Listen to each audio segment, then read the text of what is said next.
Hello guys, welcome to my YouTube channel. मैं हूँ शिखा। I hope आप सब भी बढ़िया होंगे। यहाँ मैं आपको सारा कुछ बताने जा रही हूँ कि मैंने अपना सीटेट फर्स्ट अटेम्प्ट में कैसे क्लियर किया था। मैंने अपना प्राइमरी और जूनियर दोनों क्लियर किया है। मेरा प्राइमरी में है 110 मार्क्स और जूनियर में है फ्रेंड्स, आज हम बात 108 कर रहे हैं कि आप मार्क्स। सीटेट अपना कैसे क्लियर करेंगे। अभी मैं फर्स्ट टू फिफ्थ की बात इसमें कर रही हूँ। मैं एक नया वीडियो में जिसमें मैं 6 to 8 की बात करूंगी। तो अभी हम बात करेंगे कि हमें अपना सीटेट कैसे क्लियर करना है। वो फर्स्ट अटेम्प्ट में ही आप अपना सीटेट क्लियर कर लेंगे। वो भी वन मंथ बहुत सफिशियंट है। अगर आप जैसे मैं बता रही हूँ वैसे आप करते तो आपको 1 मंथ में सीटेट 100% क्लियर हो जाएगा। मैं गारंटीड से कह रही हूँ। मैंने खुद भी अपने सीटेट में इतना ज़्यादा टाइम नहीं दिया था। मेरे पास टाइम नहीं था। मेरे पास मेरी शादी की डेट बहुत पास पे थी। मैं बहुत सारा कुछ में मैं उलझी हुई थी, तो मैंने इतना टाइम नहीं दिया था। तो मैं आपको जैसे जैसे बता रही हूँ, अगर आप वैसा करते हो तो आपका सीटेट 100% क्लियर हो जाएगा। तो आप मेरी वीडियो में लास्ट तक बने रहिएगा। तो मैं फर्स्ट ऑफ ऑल यहाँ पे बात करूँगी हमारे सीटेट में फर्स्ट टू फिफ्थ में आता क्या क्या है। हमारा यहाँ पे आता है हमारा CTP आता है, हमारा EVS आता है, मैथ्स आता है, हिंदी, इंग्लिश और संस्कृत में से आपको हिंदी तो कंपलसरी करनी रहेगी। इंग्लिश और संस्कृत में से ऑप्शन रहेगा। 30 क्वेश्चन सारे में आने हैं। फर्स्ट ऑफ ऑल यहाँ पे हम सबसे पहले उठाएंगे अपना CTP। हमें अपना CTP कैसे कंप्लीट करना है। तो CTP की अगर हम बात करेंगे तो हमारा CTP में सबसे पहले आप अपने जितने भी सिद्धांत हैं एक जगह आप अपने सारे सिद्धांतों को लिख लीजिए। मैंने एक ये सेपरेट एक ये मेरा जो आप देख रहे हो ये सिर्फ मेरे इसमें सारे सिद्धांत हैं। थॉर्नडाइक के, कोलबर्ग के जितने भी मतलब आप जितने भी सिद्धांत आपको रहेंगे हर जगह से आप हर चैप्टर से उठा उठा के लिखने से अच्छा है कि आप नाम लिखिए किसने क्या दिया है, उन्होंने कौन कौन से दिए हैं, वो सारे आप लिख लीजिए। मैंने एक जगह पे सारा सेपरेट पूरा लिख लिया है। उससे मुझे क्या हेल्पफुल होता है कि मैं एक बार उठाती हूँ सारे सिद्धांत मेरे कंप्लीट हो जाते हैं।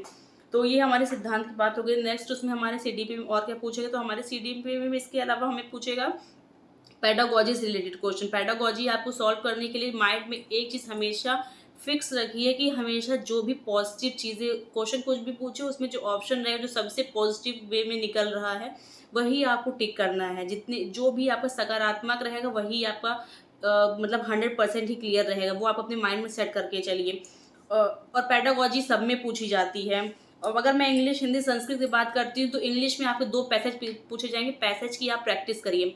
प्रीवियस ईयर की एक बुक उठा लीजिए। जितने भी इंग्लिश के आए हैं पैसेज में सिर्फ कुछ आपको रटना नहीं है, ग्रामर उसमें कुछ सीखनी नहीं है। आपको सिर्फ एक चीज़ करनी है, प्रैक्टिस, कि हमें पैसेज कैसे करना है। पैसेज आप सारे उठा के प्रैक्टिस कर लीजिए। 2 पैसेज आने, एक पोएम वाले पैसेज आएंगे और एक पूरा पैसेज आएगा जो मतलब ऐसा पूरा पैराग्राफ रहेगा। वो हमारा हिंदी इंग्लिश में ऐसा ही पूछा जाएगा। अगर आप हिंदी और संस्कृत तो वैसे भी मतलब जो लोग देखते होंगे, तो अगर आप इंग्लिश तो आपको इंग्लिश और संस्कृत में एक चूज़ करनी रहेगी। जो आपको आपके हिसाब से रहेगा वो आप करिएगा। हिंदी आपको करनी ही करनी है। उसमें 2 पैसेज आएंगे, इतना कोई हैक्टिक नहीं है। पैसेज की सिर्फ प्रैक्टिस करिए, आपको क्लियर हो जाएगा। और नेक्स्ट बात करते हैं मैथ्स में। मैथ्स में ऐसा नहीं है कि आपसे डायरेक्ट क्वेश्चन पूछेगा कि एवरेज का क्वेश्चन ये, परसेंटेज का क्वेश्चन, प्रॉफिट लॉस का ये। डायरेक्ट कुछ नहीं पूछेगा। पेडागोजी बेसिस पे रहेगा कि कुछ भी वो ऐसा घुमा घुमा के पूछेगा। उसमें आप पूछेगा कि कौन सा सही है, फर्स्ट एंड सेकंड सही है, फर्स्ट सही है, दोनों सही है।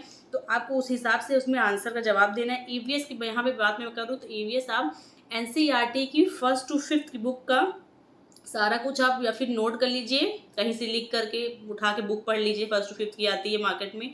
या फिर आप कोई भी जो भी टीचर्स से आप पढ़ने चाहते हैं, जो भी टीचर्स की आपको अच्छे लगते हैं लेक्चर, हिमांशी मैम हो गई, सचिन सर हो गए, अध्ययन मंत्र, जो भी आपको अच्छा लगता हो उनका एक आप उठाइए। कभी कोई कोई तो मैराथन क्लासेस रहती हैं, आप उसको उठा के पूरा एक नोट्स बना लीजिए। 2-3-4 घंटे बैठ करके EVS का फर्स्ट टू फिफ्थ के NCERT वो पढ़ाए रहते हैं। नहीं तो आप रोज एक एक लेक्चर ले लीजिए। आपका मैक्सिमम 10 दिन में EVS कंप्लीट हो जाएगा। ये आपकी हमारी बात हो गई हमारे CDP की, मैथ्स की, इंग्लिश, हिंदी, संस्कृत की और EVS की। यहाँ पे सारे क्वेश्चन जो सीटेट में पूछे जाते हैं। पेडागोजी बेस बहुत पूछा जाता है।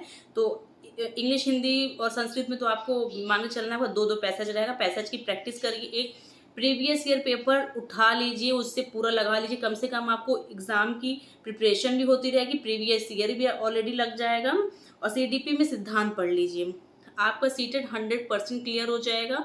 और अगर आप चाहते हो कि फर्स्ट टू फिफ्थ की NCERT की नोट्स मैं प्रोवाइड कर दूँ जो मैंने खुद से लिखे हैं, तो आप मुझे कमेंट करिएगा। मैं अपना PDF डिस्क्रिप्शन में डाल दूंगी, वो आपके सारा काम आ जाएगा। आई होप आपको मेरा वीडियो अच्छा लगा होगा। अगर आप चाहते हो मैं 6 to 8 की बात करूं कैसे सीटेट का पेपर मैंने क्लियर किया था, तो आप मेरे चैनल को लाइक, शेयर, सब्सक्राइब कर दीजिएगा। Thank you.